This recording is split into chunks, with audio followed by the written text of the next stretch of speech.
When I first started as a business person, I was 23 years old, and I was so insecure.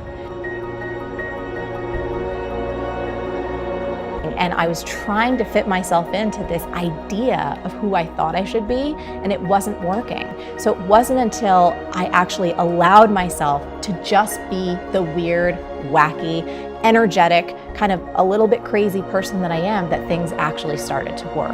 And so now it's been almost 20 years of doing this, and I've seen it time and time again, where people tend to feel stuck and stifled, where they tend to feel like their life force is just drained out of them. There gets to be despair and depression. They just feel stuck is when they're not expressing the fullness of who they really are. They're trying to fit themselves into a conventional box. They're trying to live up to other people's expectations. They're trying to be someone who they really aren't because they're afraid that the real them is going to get rejected. You know, and at the same time, culturally, we were starting to spend more and more time on our computers, and then devices started to come into play, cell phones, and I just watched as how so many people started living from the neck up and started losing touch with their intuition, that inner voice, the very innate wisdom that each of us are born with. They just didn't know how to access it. So for me, in terms of tapping into your body, in terms of movement and incorporating all of these different modalities into how you figure out your life, it's become second nature to me. But I think now more than ever, it's so important that we reconnect to this thing so we can hear our truth. Walk people through how to reconnect. What does that process look like? Yeah, so first of all, it taps into slowing down. We're all moving so fast. We want the answer instantly. We're always going up here. So I think step one is to slow down and actually breathe and feel your body. You know, if you're someone who works out even, you may not be that practiced at doing this. You know, if you go to the gym and you bang out your reps, or you're doing squats, or you're hitting a class where it's just go, you may not be actually feeling the physiological signals that come through your body. So I always like to frame it like this.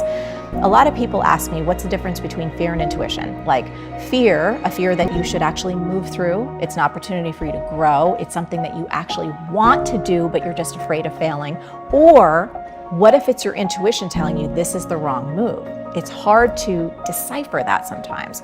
So what I like to do is I give people a very simple test how to decipher the difference between that fear and intuition. Here's how it works.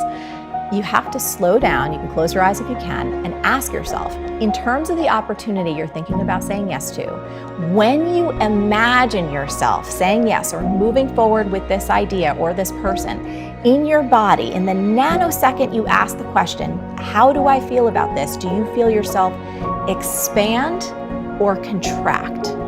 This is a tiny micro movement of feeling within you. Expansion might feel like lightness, joy, excitement, fun, all of those feelings where you almost perceive your body moving forward in space ever so slightly. Contraction, think about it in terms of dread, despair. Something in you is saying no. There's a heaviness, a pit in your stomach.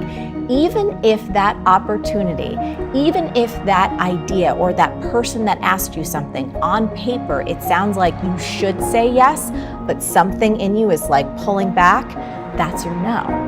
So it's a really great way to help people train themselves to tap into their inborn wisdom that's already within them, that's working to guide them on their best path. And again, it's when you have that level of faith to surrender to your body, to surrender that you have wisdom within you that you're not going to access grinding to it.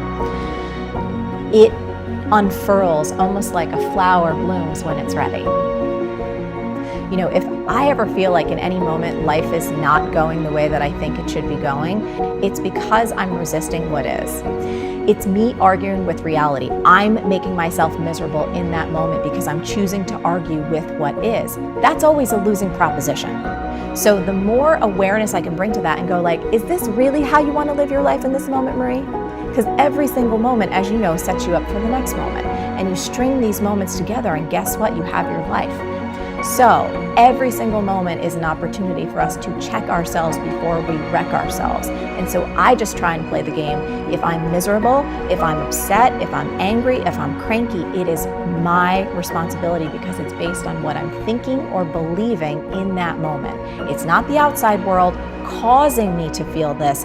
It's what I'm doing up here that's making me have that reaction. And if I'm the problem, I am also the solution.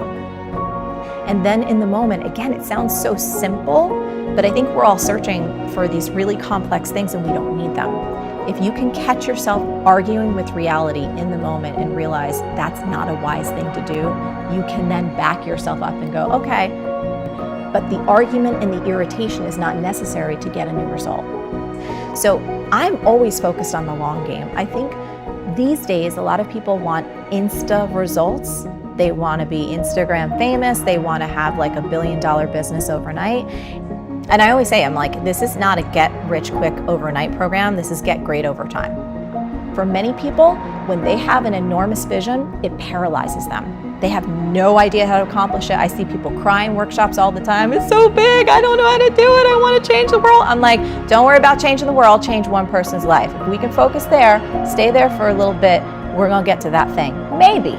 Otherwise, it's all good because you're still doing the work that you were born to do.